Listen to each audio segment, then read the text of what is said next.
¿Cómo están ustedes? Esta es una nueva edición de El Campo, la Industria Verde. Hoy le vamos a dedicar una parte sustancial de nuestro programa a la cuestión de cómo se está alimentando el mundo y cuáles son las tendencias que se han reflejado incluso en la COP26, la cumbre ambiental que se está desarrollando en estos días en Glasgow, donde la cuestión de los alimentos estuvo atravesando un poco una buena parte, digamos, de lo que ha sido la esencia de este encuentro. Vinculado con todo esto, esta semana culminó un ciclo del Centro Argentino de Ingenieros, conducido por Pablo Bereciartúa, y que tuve el honor de moderar. Bereciartúa quería mostrar la vinculación entre lo que hay que hacer a nivel nacional en las grandes planificaciones con la infraestructura que hacen los ingenieros para que el sector agropecuario haga sus cosas y las convierta en productos industriales donde también intervienen los ingenieros. Bueno, ese fue el leitmotiv de este ciclo. Hoy vamos a conversar con él para que nos refresque cuáles fueron sus intenciones y dónde estamos parados hoy. Y por supuesto con Fernando Vilela, que tuvo a cargo la última conferencia de esto, mostrando las grandes tendencias alimentarias a nivel global y cómo pueden amenazar o significar oportunidades para nuestro sector agroindustrial. Y vamos a hacer en ese marco un comentario y ver un videíto que hicimos hace 10 años con Ana Fernanda Mouján, nuestra directora y socia en todo este emprendimiento, respecto a lo que significa convertir maíz y soja en alimento de origen animal. Y después vamos a debatir un poquito en torno a todo esto. Y como siempre lo tendremos a Jorge Castro, hoy con la misma cuestión, vinculación entre alimentos y ambiente a nivel global. Programa sabrosito, si lo sabe. Ya empezamos.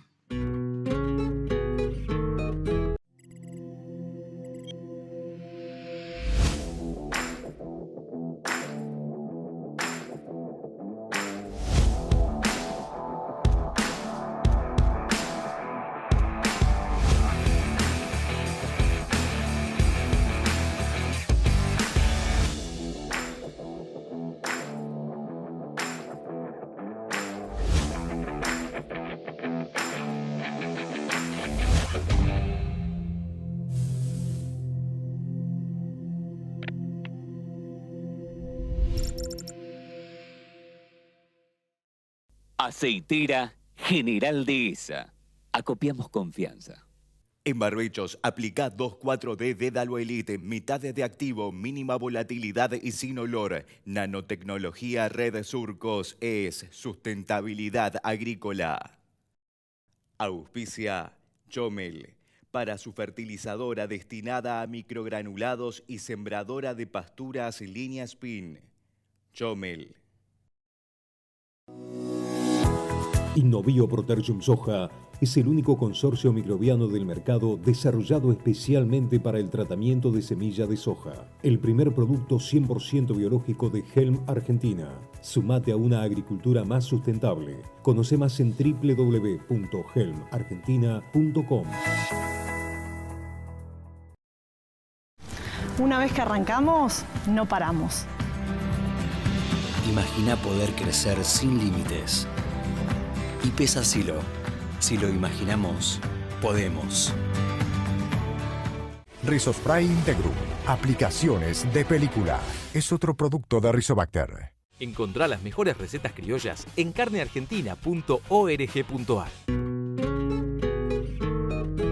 Se completó esta semana un ciclo de conferencias del Centro Argentino de Ingenieros, donde se involucraba y se vinculaba el sector y todo lo que está pasando con nuestra área, con la ingeniería. El titular del CAI, del Centro Argentino, es Pablo Bereciartúa, y fue quien tuvo la iniciativa de desarrollar este ciclo de conferencias y me otorgó el honor de moderarlas.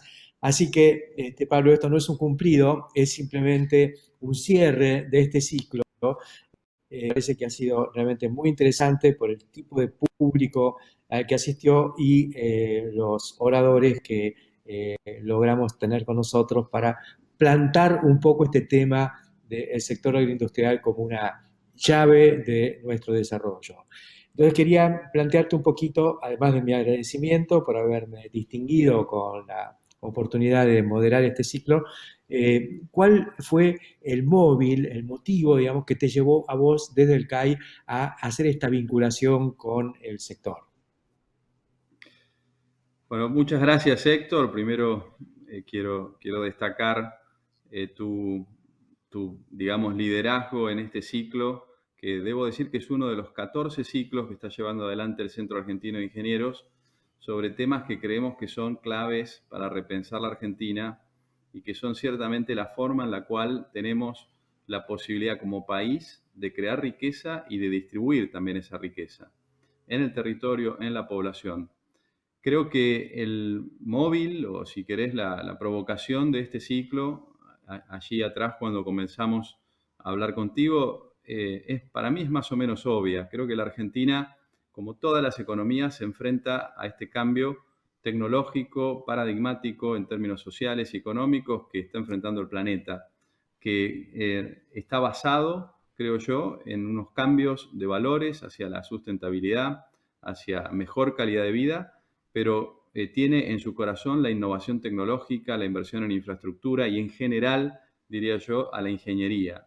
Y me parece que en la Argentina estamos entonces frente a una gran posibilidad, que es utilizar el conocimiento aplicado, utilizar las capacidades que tiene la ingeniería para reformular, potenciar, aumentar nuestro liderazgo como país en la producción de alimentos, hacerlo en línea con los nuevos paradigmas y planteándonos, creo yo, cómo utilizar este vector para repensar el país, para repensar su territorio, para vincularlo con más oportunidades en distintas economías regionales. Y me parece que el ciclo ha cumplido ampliamente con ese objetivo y creo que hemos aprendido mucho y también tenemos, en base a las reuniones que llevamos adelante en este ciclo, una versión de esa agenda. Pablo, vos has estado a través de tu trayectoria profesional, que es muy larga, a pesar de que sos joven, por lo menos muchísimo más joven que yo, pero estuviste también en la función pública y desde allí impulsaste varios proyectos que tenían que ver con la infraestructura, fundamentalmente con el agua, que es tu pasión, y también parte de tu formación, porque recuerdo que vos estuviste muy vinculado con la ingeniería holandesa, Países Bajos, donde, como se dice, Dios habrá creado el mundo, pero a Holanda le hicieron los holandeses. Sí, eso es verdad. Creo que Holanda es un país fantástico. También como espejo, alguna vez publiqué un artículo en los diarios, Argentina se mira en el espejo de Holanda, porque creo que si sumamos ambas formas de ser y ambos modos, diría yo, de pensar y de actuar, seríamos un complemento ideal. Me parece que sí, que Holanda es un buen ejemplo, es un país que entiende el comercio, pero también es un país que entiende la ingeniería y que apuesta a innovar, a generar inversión privada, hacerlo tomando riesgos y también enfrentando la realidad, es decir, no en base a discursos y relatos, sino en base a datos, de una manera pragmática, que creo que muchas veces es lo que nos falta en la Argentina. Vos recién mencionabas el paso por el sector público y bueno, yo creo que eso es una gran escuela. Yo humildemente puedo decir que aprendí mucho en los 4 años que estuve en un rol de secretario de Estado en Argentina.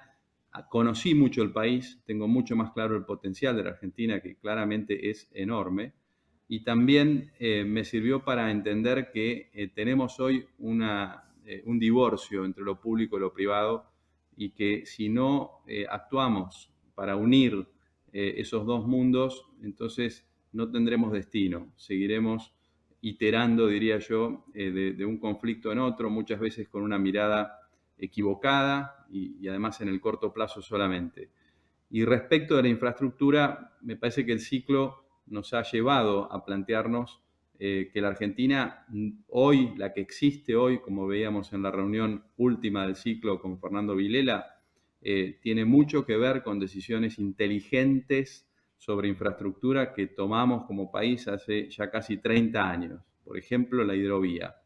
Y lo mismo creo que tenemos que pensar para adelante. La Argentina tiene que repensar su infraestructura, tiene que no solo repensar la hidrovía y entender que tiene que ser un mecanismo que esté administrado en base a la eficiencia, en base a aumentar la competitividad, sino también plantearnos algunos otros ejes de desarrollo. Yo en el pasado, también con injerencia desde Holanda, a los cuales les dimos cierta participación en temas técnicos, pensamos en un eje en el centro de la Argentina, al cual llamamos Canal Continental, que vincule a la Pampa Húmeda con el puerto de Bahía Blanca principalmente, y creo que hay un tercer eje que también es clave para potenciar a la Argentina, que es el norte patagónico, un eje que sea este-oeste y que nos vincule con el Pacífico, pero en un eje donde hay un enorme potencial de energías convencionales, no convencionales, renovables, y también de expansión de la frontera agropecuaria. Y un tercer tema que también surgió en el ciclo, vinculado con la infraestructura, que quisiera mencionar, es la importancia de las ciudades. Las ciudades son la plataforma natural para la economía del conocimiento. La Argentina es un país altamente urbanizado y creo que deberíamos pensar una política, un plan de ciudades que se focalice tal vez en las 20 o 30 principales ciudades y que piense y genere instrumentos para potenciar la innovación y vincularla con sus economías regionales. Más que interesante esto que comentás, y tomo un temita más de esta vinculación con Países Bajos, ¿no? Que nos sirve mucho también conceptualmente. Países Bajos es un país que nosotros lo vemos como petrolero, industrial, ¿no? La Shell, pero es fundamentalmente un país agroindustrial y es un gran exportador de productos del agro, desde flores hasta toda la parafernalia de derivados animales como queso, jamones y demás. Entonces, ahí también hay una vinculación y algo que nos puede servir para destruir esta idea de acero o caramelos. ¿Te acordás? Pensábamos que el acero era más plausible que el caramelo, pero hoy en la Argentina tenemos una fábrica de caramelos que ha evolucionado a una integración industrial increíble como es Arcor o Aceitera General Dehesa. Es decir, que se puede ir del acero al caramelo y del caramelo al acero y todo imbricado y todo generando actividad en un país que es precisamente lo que necesita. Me parece que tu visión al respecto y con este planteo de la infraestructura, de la hidrovía continental y otros procesos en los que también estuviste involucrado, creo que bueno, es un camino inexorable. Lo vimos en el ciclo, ¿no? Creo que los bioplásticos son una realidad. Creo que vamos hacia la posibilidad de implementar en la práctica sistemas mucho más inteligentes, mucho más eficientes en el uso de los datos, en la creación de algoritmos. Pero en general creo yo que lo que tenemos que pensar es que ese mundo que fue propio de la modernidad del siglo XX, de diferenciar, de dividir el conocimiento y los sectores económicos, hoy está en un proceso de síntesis, en el sentido de que la innovación, y también traigo acá palabras de un inglés, de un británico que se llama Matt Ridley, a quien distinguimos como socio honorario del Centro Argentino de Ingenieros este mismo año. Él tiene un libro muy conocido que se llama ¿Cómo funciona la innovación?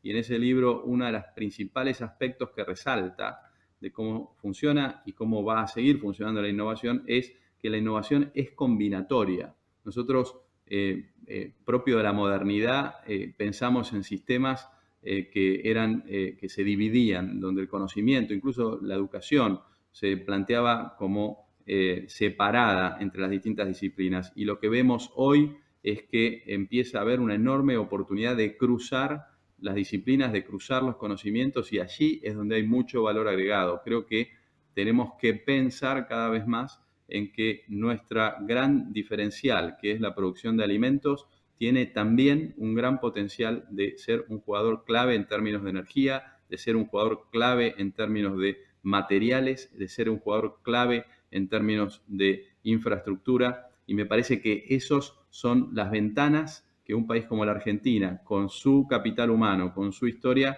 puede liderar en esta nueva oportunidad que abre, digamos, el cambio que estamos transitando.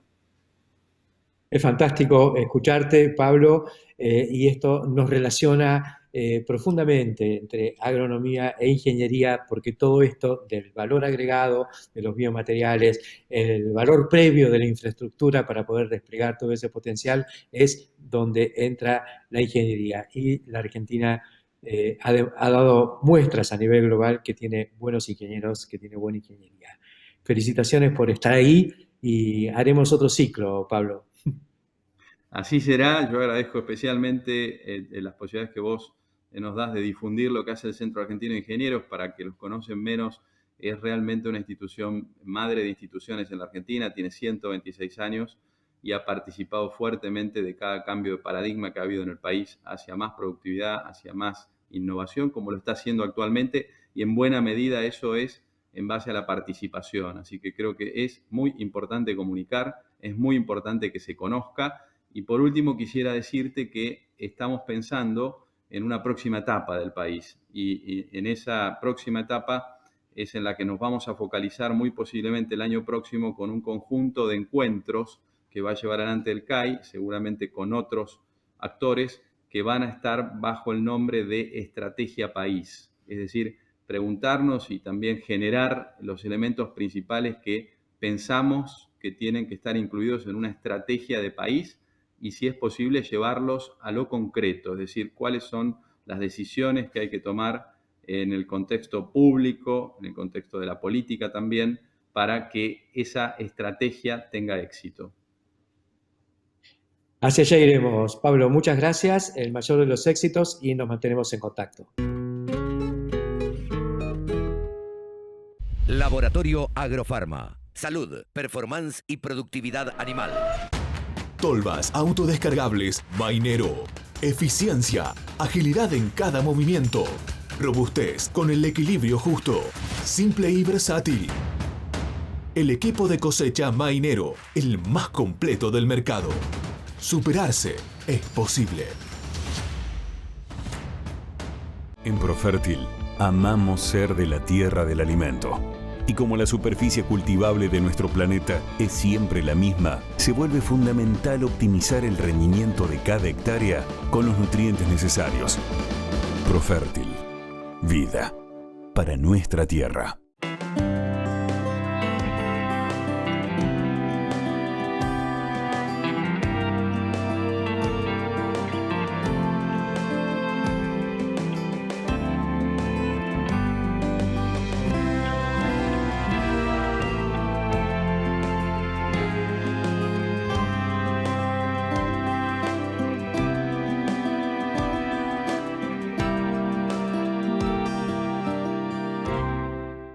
Genética sustentable para el cultivo de algodón. Continuamos en el campo de la industria verde y bueno, ahora vamos a conversar con el protagonista de esta última conferencia del ciclo de charlas del CAI, que fue Fernando Vilela, y planteó un poco la problemática que atraviesa hoy la cuestión de los alimentos a nivel global, oportunidades, amenazas, cuáles son las grandes tendencias de lo que está ocurriendo. Y sobre todo, Fernando, porque la cuestión de cómo se producen los alimentos o de algunos alimentos en sí mismos estuvo presente y está presente en la COP26, la cumbre ambiental. ¿Cuál es tu visión al respecto, lo que nos podés transmitir? Sí, así es. Bueno, gracias Héctor por la invitación a ambos lugares.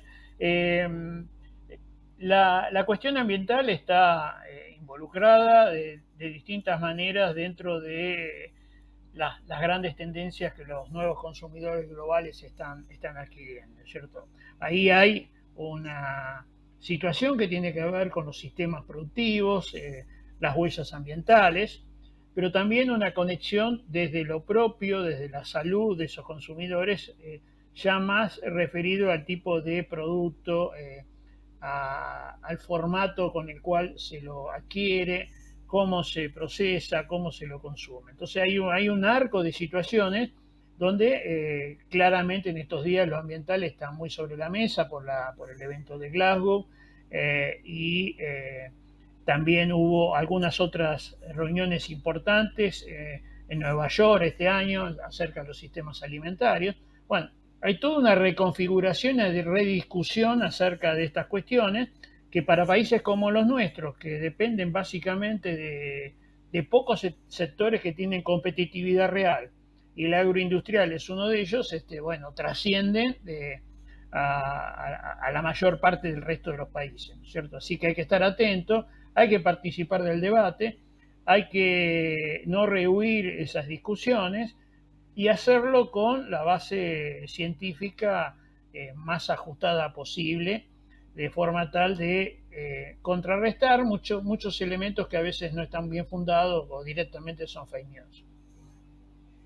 Vos cuando hace más de 20 años iniciaste, siendo decano de agronomía, la carrera, la materia agronegocio, digamos, que fuiste un impulsor de todo eso y luego la estuviste conduciendo mucho tiempo, el agronegocio parecía algo muy plausible para los que estábamos en esto, para los productores, era una forma moderna, digamos, de plantear la producción.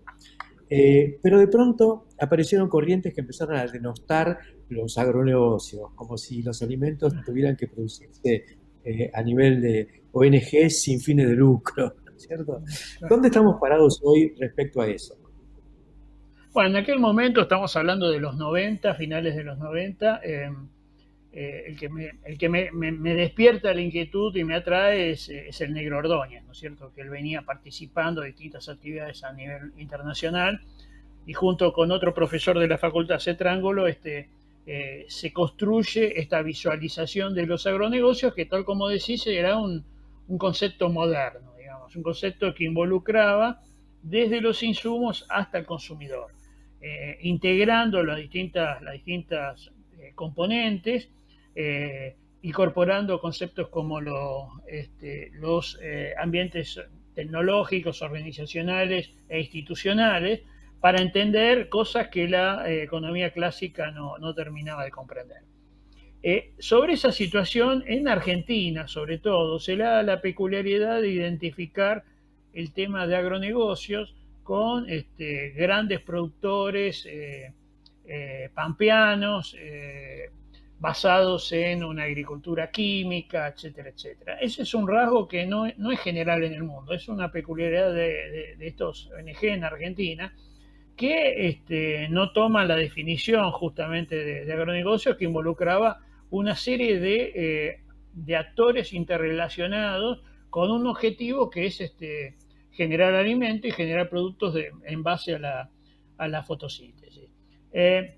Hoy sobre esa base ha habido algún tipo de elementos adicionales que ponen un énfasis un poco mayor en el tema ambiental y social, y entonces bioeconomía de alguna manera involucra ese concepto de agronegocios agregándole estas componentes que enriquecen el concepto.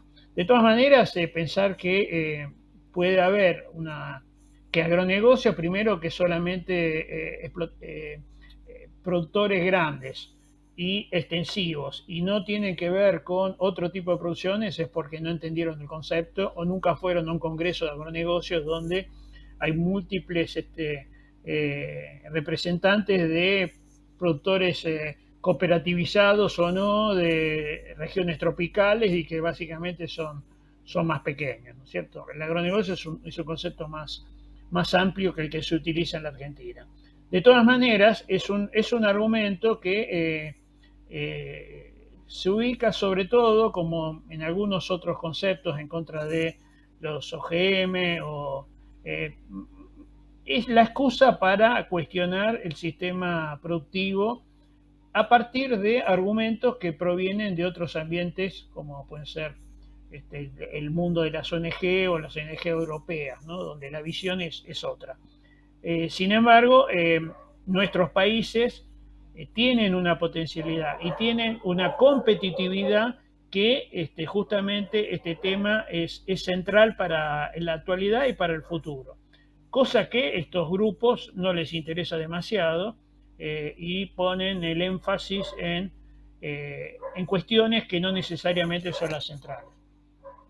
Bueno, pero a pesar de todo, nadie se distrae demasiado y acá se fue adelante con esta, lo que hemos llamado segunda revolución de las Pampas, ¿no? Que por supuesto tiene detractores desde esos segmentos, pero seguimos para adelante y creo que está muy bueno seguir porque si no lo hubiéramos hecho, no sé qué hubiera sido este país, donde se ha expresado la competitividad adquirida por estas Pampas. Así es, y además con un rasgo central, ¿no es cierto? Cuando hoy estamos midiendo qué está pasando en términos ambientales, esta segunda revolución de las Pampas es una revolución amigable con el ambiente. Es una industria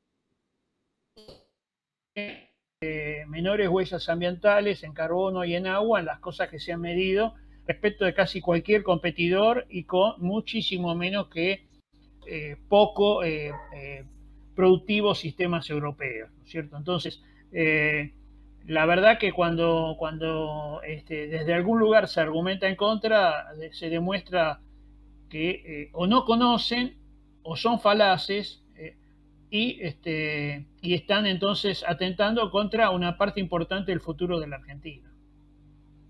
Es así, lo vemos de la misma manera. Y bueno, en tu visión, ¿estamos frente a una situación amenazante o estamos frente a nuevas oportunidades para seguir haciendo más, pero mejor de lo mismo?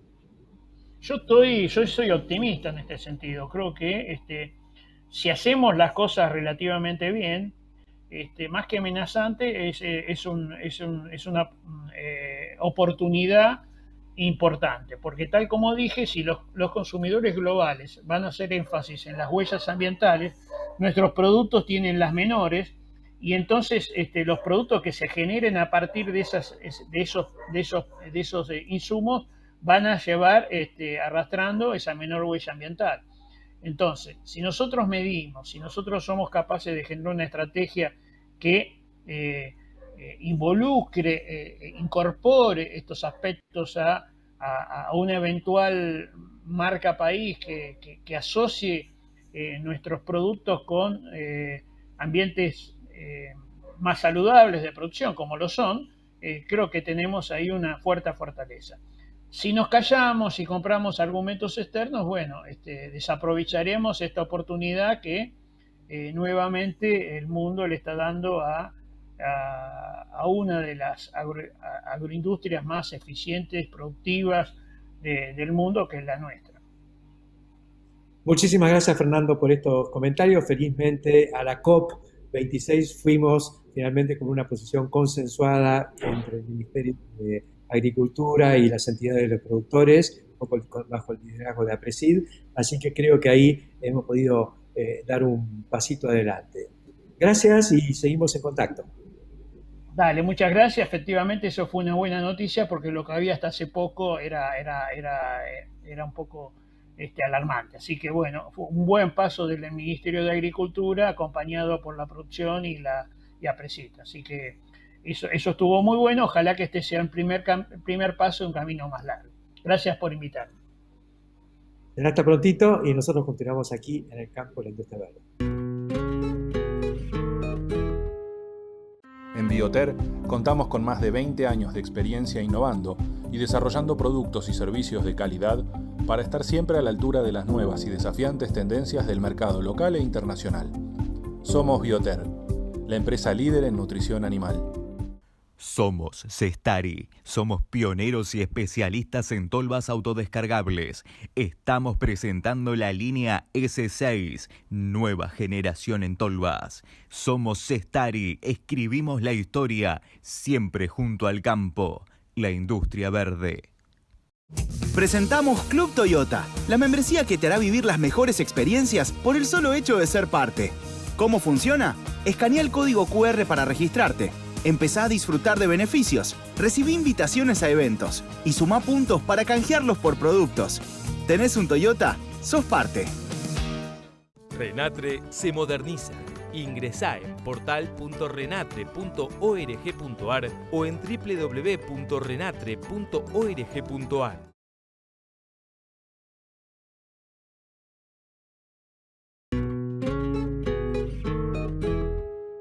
Una de las cuestiones que se plantea, que surge en la COP26 y en todo el debate entre las ONGs y las organizaciones de los productores tiene que ver, o parecía enfocarse mucho en la cuestión de metano, y creo que aquí falta comprender una cosa. El tema de fondo, el tema central, es la conversión de fotosintatos, digamos, de productos de fotosíntesis que son lo que hacen las plantas, que son autótrofas, se autoalimentan y además alimentan a otras especies. Y lo que hacen estas otras especies, que son las del reino animal, que convierten esos productos vegetales en proteínas animales y otros alimentos. La cuestión es entender bien lo que pasa en ese ciclo de transformación, donde las eficiencias e ineficiencias juegan un rol fundamental. Miremos esto que hicimos hace 10 años cuando se planteaba el debate de alimentos versus energía. Nosotros queríamos mostrar que la producción de proteínas animales tiene también un altísimo costo de transformación y que eso debe ser considerado siempre cuando estamos metidos en esto. No para cambiar los sistemas de producción o lo que vamos a comer, sino para tener en cuenta que estas transformaciones tienen sus externalidades negativas. Adelante con el video. Bueno, Héctor, estamos ahora en la cocina. A ver, mostrame un poquito cómo convertís una hectárea de maíz en comida. En comida, en una rica comida. Sí. Bueno, esto es medio kilo de polenta, de maíz molido. Sí. Y una hectárea de maíz da 20.000 paquetes de estos. Con un rendimiento de 10.000 kilos. Si este es medio kilo, perfecto. Por eso. 10.000 kilos por hectárea de maíz. Entonces que convertimos primero esto en polenta, que no es más que maíz molido. Hay que echarlo suavemente. ¿Cuánta agua hay ahí? 1,5 litros. 1,5 litros. Este medio kilo de polenta rinde 4 o 5 porciones. Con medio kilo de polenta, digamos, son 100 gramos más o menos cada porción de polenta, pero que claro, más 1,5 litros de agua te va a dar un plato suculento. Suculento, que le puedes agregar salsa, lo que quieras. Sí. Dentro del reino vegetal, ¿no? Sí. ¿A vos te gusta la polenta? Me encanta. O sea que además es muy práctico para cocinar. Bueno, esto no es el arte culinario. Acá estamos mostrando cómo con medio kilo de polenta, que es medio kilo de maíz, se arma una comida completa para una familia tipo. Exactamente. 2 o 3 chicos, el matrimonio y tenemos todo esto. ¿Ves? Mirá. Está bastante pintado. Habría que poner una salsita a eso, ¿no? Sí, pero en la medida en que a la salsita le ponemos más productos del reino animal, ya complicamos toda la ecuación. Claro. Hoy acá sabemos que tenemos 20.000 paquetes de medio kilo. Vamos a ver cuántos platos se pueden servir con esta polenta que preparaste. Vamos a ver. Bueno. A ver. Mirá lo que es la porción, ¿no? No, eso no te alcanza para 4. A ver. No.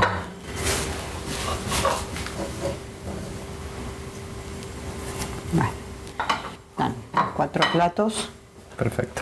Abundantes. Muy bien, sigamos entonces con esta historia de qué pasa cuando nos vamos de la polenta y empezamos a introducir proteínas animales. Vamos. Bueno, este joven, pollito bebé, 10 días de vida, ya está comiendo maíz molido más su núcleo y en apenas 2 meses, en menos de 2 meses, se va a convertir en un pollo terminado de alrededor de 2 kilos de peso. Lo concreto es que para pasar de bebé a esto pasan menos de 2 meses, pero en esos 2 meses se comió 5 kilos de alimento. ¿Por qué? Un poquito de maíz picado, el maíz molido, ahí lo tenés. Con ese mismo maíz molido, alguien, una de las grandes empresas alimentarias argentinas, hace polenta. Por supuesto, tiene algo más de proceso, pero la materia prima es básicamente harina de maíz molido. Bueno, cuando en lugar de comernos este paquete de polenta, con el que comen 4 personas, se la damos al señor Pollo desde bebé hasta que termina, fue necesario entregarle este paquete, más este, más este, más este, más este, más este, más este, y no alcanzó, porque además le tengo que dar una fuente de proteína. Entonces le tenemos que dar en todo el ciclo soja, este paquete de soja y este otro paquete de soja. En este caso, el grano de soja entero, que representa la harina de soja, que es el 80% de lo que produce el grano de soja. Esto que vemos acá es todo lo que se comen estos pollitos bebé para convertirse en un pollo terminado. Vemos entonces lo que significa pasar de la dieta vegetariana a la dieta carnívora. Pasar de un plato de arroz a un pollo para toda la familia.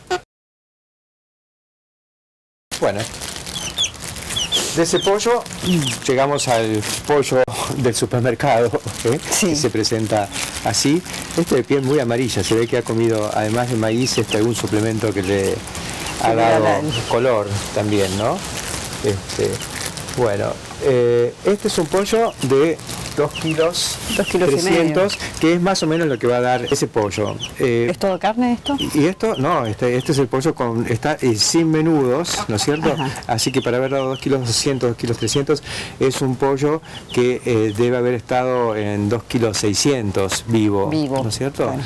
Quiere decir que a una conversión de 2 por 1, que sería muy eficiente, estaríamos en un consumo de más de 5 kilos en todo este ciclo de alimento. De alimento. 5 kilos a esto. Cuando uno lo ve así, no se imagina todo lo que es esta comida. Y yo creo que este es el extraordinario beneficio que le da a la agricultura mundial el hecho de que haya consumidores más ricos que pueden transitar de una dieta vegetariana a una dieta carnívora. No hay que verlo con angustia, no es el tema de que tenemos que convertirnos de nuevo en vegetarianos. No. Tenemos que ver que hay una nueva posibilidad para la agricultura, porque la gente, a medida que mejora su poder adquisitivo, quiere pasar de comer polenta a comer pollo. No, y además, sobre todo si esa transición dietética la hacen los chinos, que están incorporando cada vez más proteína animal en su dieta. Y nosotros que somos exportadores y productores de grano, es muy interesante. Porque precisamente las sociedades asiáticas son históricamente las vegetarianas. Claro, y se están por cambiando. Necesidad. Pero ahora hay más plata en el bolsillo. Efecto billetera, que le dicen. La cuestión de las lentejas, por ejemplo.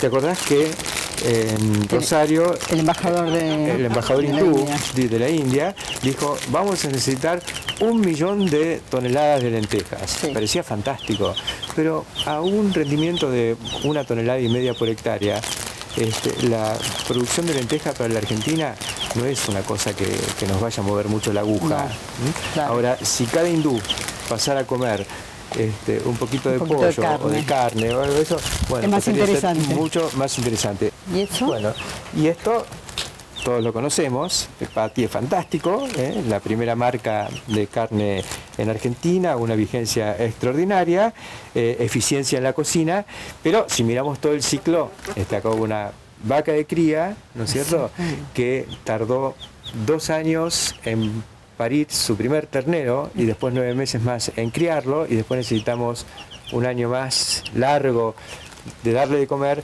Imagínate los kilos de polenta que se terminó comiendo el Patti clásico. ¿Cuál es la relación o la proporción? En general, en las proteínas, la conversión de proteína y energía vegetal a proteína y energía animal es de 10 a 1. 10 a 1. Ese es lo que hay entre ciclos. La vaca es una maravillosa máquina de convertir la nada en un ser vivo de 40 kilos de peso al nacer, que es un ternero, que a los 2 años pesa 430, 450 kilos, nos da un montón de carne. Ahora, mientras tanto, en toda una primera etapa podemos decir que aprovechó recursos rústicos, ¿no?, para producir un ternero, pero después tiene que comer, claro. Y esa comida es también hectáreas. Exacto. Y esas hectáreas pueden ser para uso agrícola, para dietas vegetarianas o luego transición de vegetariana a carnívora. Pero todos estos ciclos van exigiendo cada vez más demanda de granos a nivel global, porque el mundo come cada vez más proteínas animales. La más sofisticada de todas es justamente la carne vacuna, porque es la más difícil de producir. Está la discusión, este debate de si alimentos o energía. Acá ya tenemos una base, digamos, alimentos es esto, ¿no es cierto?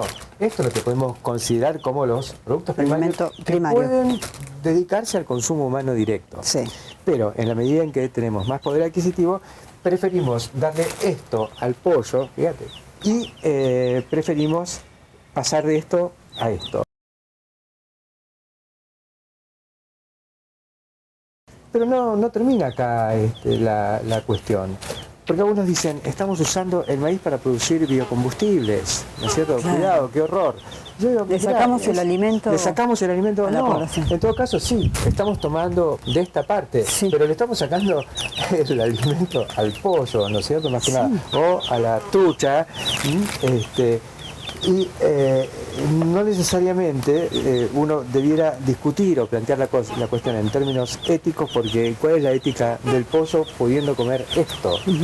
Esto es demanda, y el alimento básico es este que se puede destinar a energía para el pollo o a energía para el auto, para llevar a los chicos al colegio o para calefaccionar una casa. Esto compite en el mercado de la energía en un mundo en el que las fuentes tradicionales de energía se van agotando, entonces tiene fundamento de que se busque esto que sabemos producir. Ahora se hacen otras cosas que también tienen que ver con el hedonismo. Como no queremos hacer mucha propaganda, buscamos la botellita chica, que todo el mundo la conoce. La de bolsillo, ¿no es cierto? Que siempre nos acompaña. Bueno, también es maíz. También es maíz. O malta, que viene de la cebada, o de otros granos, pero son granos que se podrían destinar a la alimentación. Esto también es alimento, en el sentido de que pasa por el tracto digestivo nuestro, pero no podemos decir de que es un alimento básico, o que hay una ética diferente para producir whisky que para producir etanol para usar como combustible. O sea, es tan ética una cuestión como la otra. Esto es el mercado, y en el reino del mercado hay cuestiones que nos van a gustar más y cuestiones que nos van a gustar menos, y uno opta. Me parece que esto es fundamental entenderlo, es sencillo, pero impacta cuando uno empieza a ver los distintos elementos. Hemos visto todo lo que cuesta en materia de fotosíntesis lo que es la comida moderna. Qué increíble, ¿no? Vas al supermercado, compras un pollo, lo sacas de la góndola y mira todo lo que hay atrás, ¿no? El pollo. Además te das cuenta cuando uno hace dieta, ¿no? No es tu caso, porque vos no haces dieta, pero también comes un pollito, estoy haciendo dieta, como pollo. Mirá todo el maíz que te comiste. Sí, es increíble. No comiste nada de maíz en forma directa y pudiste hacer dieta. ¿Por qué? Porque lo comió el pollo primero, Es así, vida moderna. Increíble. Retomo lo del video. Quiero aclarar que ni promuevo el veganismo ni estoy en contra de las proteínas animales. Simplemente lo que me parece que es muy importante es que tengamos en cuenta que en todo proceso de conversión o de transformación hay un costo y hay una ineficiencia. Los animales bostean, no convierten en carne todo lo que comen. Un novillo necesita 10 kilos de materia seca para producir 1 kilo de carne, el pollo necesita 2 kilos de materia seca para producir 1 kilo de pollo, como veíamos recién en el video, y eso está bien que se haga y que alguien lo consuma. Y el que lo consume sabe que costó esto desde el punto de vista económico, tantos kilos de alimento para lograr 1 kilo del otro alimento. Pero eso además tiene otras externalidades, como por ejemplo esta problemática de las emisiones. Es cierto que todo lo que es transformación de reino vegetal también viene de una transformación previa, que es capturar carbono de que está en el aire y convertirlo en ese insumo vegetal que luego va a alimentar al ganado. Así que hay un ciclo, pero ese ciclo tiene su costo, tiene su costo económico, tiene su costo material y su costo ambiental. Y eso hay que considerarlo, hay que asumirlo. Se puede hacer muchísimo, se puede reducir, se puede manejar, se puede convertir, digamos, el estiércol, la bosta en energía y el residuo que queda todavía usarlo como fertilizante, pero lo que no podemos decir es que hay más después que antes. Tiene toda lógica pensar que un mundo donde el consumo de alimentos vegetales crezca en relación con la de los alimentos naturales da más lugar para más gente comiendo y menos impacto ambiental. Pero eso no significa que hay que hacerlo, sino que hay que pagarlo o compensarlo. Y ese es el mundo que se va a venir. Nosotros, nadie le niega a alguien que se vaya con una Cayenne a Bariloche. Me parece fantástico. A lo mejor si se va en tren tiene una huella ambiental mejor, pero tiene la Cayenne y tiene ganas y tiene los medios para poder hacerlo. De alguna manera está pagando eso cuando compra el combustible o la reparación del vehículo, etcétera, etcétera. Ese es el mundo. Nadie le quiere imponer ningún consumo, ninguna forma de alimentarse a otro, pero sí saber y no repetir muletillas que finalmente nos van a llevar más a la incomprensión que a echar un poco de luz sobre estas cuestiones que, a mi juicio, son claves y hoy están en el centro de mesa. Snack Crops, Sociedad Anónima, líder mundial en la comercialización de especialidades con fuertes raíces en Argentina, lo invita a sembrar maíz pisingallo y girasol confitería para sus mercados en más de 60 países. Contáctenos al 011 5246 1901, vía mail a sergio.casas@snackcrops.com o bien visítenos en nuestra planta industrial ubicada en Pehuajó, provincia de Buenos Aires. Alari, seguridad antirrayos. Anulamos la formación de rayos en feedlots, silos, plantas de biogás y toda producción de alta concentración.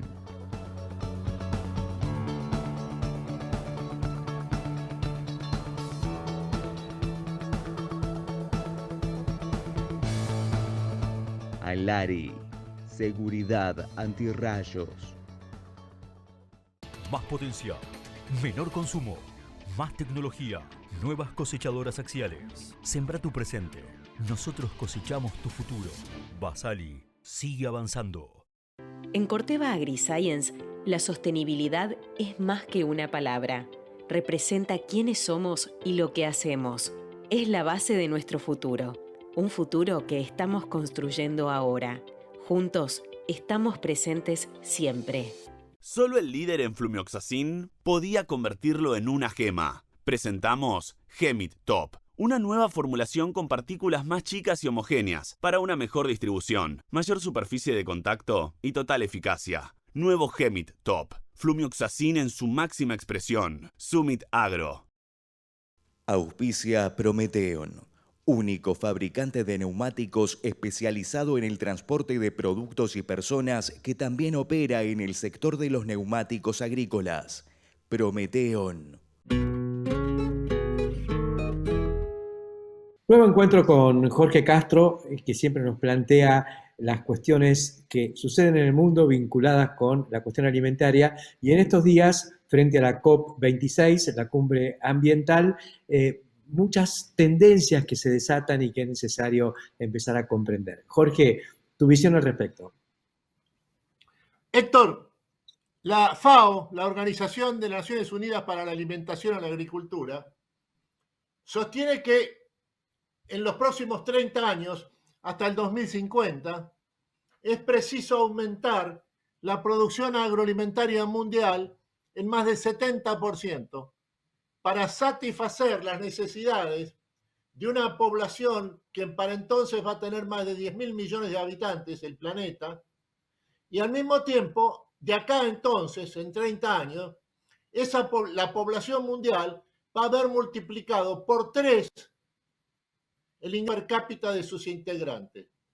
En estas condiciones, lo que falta agregar es que este aumento fenomenal de la producción agroalimentaria que es necesaria para los próximos 30 años va acompañada por el hecho de que es un nuevo tipo de producción agroalimentaria. porque la producción agroalimentaria mundial tiene que enfrentar dos desafíos. El primero es el desafío del calentamiento de la atmósfera o el cambio climático, que es el desafío de la época. El segundo es el hecho de que estos próximos 30 años la producción agroalimentaria mundial tiene a su favor el hecho de que hay un nuevo superciclo de los commodities, el segundo en lo que va del siglo, que va a durar, a diferencia del primero que duró 10 años, 2001-2011, esta vez va a durar, se estima, 30 años o más, porque proviene fundamentalmente, es arrastrado por los commodities minerales o metales, especialmente el cobre, porque en este proceso de los próximos 30 años, el 65% de la emisión de dióxido de carbono proviene de la industria, sobre todo manufacturera, y es ahí donde hay que transformar fundamentalmente la forma de producción, porque esta es la causa fundamental del cambio climático, calentamiento de la atmósfera. En este sentido, el cobre se transforma en el nuevo, no solo en el commodity más requerido por la economía mundial, sino que arrastra el conjunto de la producción. Por eso es que se estima que va a durar aproximadamente 30 años este proceso de transformación estructural de la industria en el mundo, que es la causa fundamental de la emisión de dióxido de carbono. Ahora, los datos son los siguientes, Héctor. La producción agroalimentaria es responsable de aproximadamente el 20% de la emisión de dióxido de carbono en el mundo. La industria manufacturera es responsable del 65% de la emisión de dióxido de carbono en el mundo. La forma de enfrentar que tiene la producción agroalimentaria el desafío de reducir drásticamente la emisión de dióxido de carbono es a través de la multiplicación de su producción sobre la base de la necesidad de realizar una mayor producción que al mismo tiempo tenga una capacidad estructural para emitir tener una tasa de bajísima emisión de dióxido de carbono. Las dos cosas, aumento de la producción, reducción estructural de la emisión de dióxido de carbono.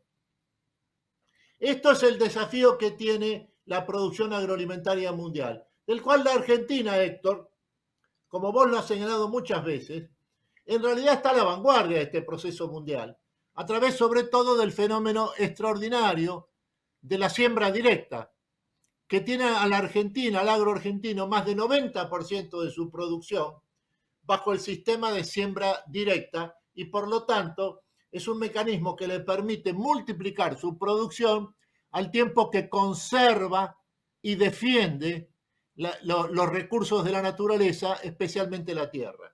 Estos son los datos más importantes a tomar en cuenta, Héctor, en los próximos 30 años, de acá al 2050. En lo que se refiere a la revolución industrial, a la cuarta revolución industrial, que tiene una dimensión biológica fundamental, el dato crucial está en el acento en la economía circular, que es lo que permite reciclar la totalidad de la producción de insumos para convertir incluso de afluentes provenientes de la producción animal, para convertirlos en fuentes de energía. Estos son los datos más importantes a tomar en cuenta en lo que se refiere a los cambios estructurales que tiene que experimentar la producción agroalimentaria mundial de acá al 2050, al tiempo que se expande más de 70% de su producción en estas próximas 3 décadas. Muchas gracias, Jorge, y nos despedimos hasta la semana que viene aquí en el campo de Industria Verde.